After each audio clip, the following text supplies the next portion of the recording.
Hi hello welcome to the homemade channel. ఇవాళ కరివేపాకు కారపొడి చూద్దామండి.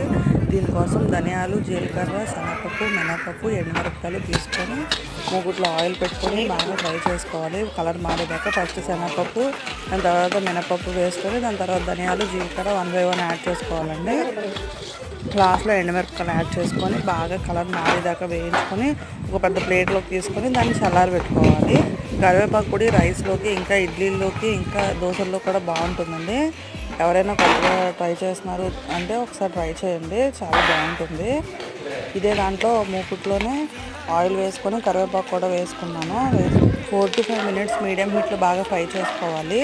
ఫ్రై చేసుకున్న దాంట్లోనే సాల్ట్ ఇంకా పసుపు కూడా యాడ్ చేసుకొని అందులో కొంచెం వెల్లుల్లిపాయలు కూడా యాడ్ చేసుకోవాలి. చింతపండు కూడా యాడ్ చేసుకొని కొంచెం చింతపండు యాడ్ చేసుకొని చల్లారాక మిక్సీ ఆడుకోవాలి. అంతే, కరివేపాకు కారం రెడీ. ఫుల్ రెసిపీ కింద ట్యాగ్ చేస్తున్నాను, ఇంట్రెస్ట్ ఉంటే చూడండి.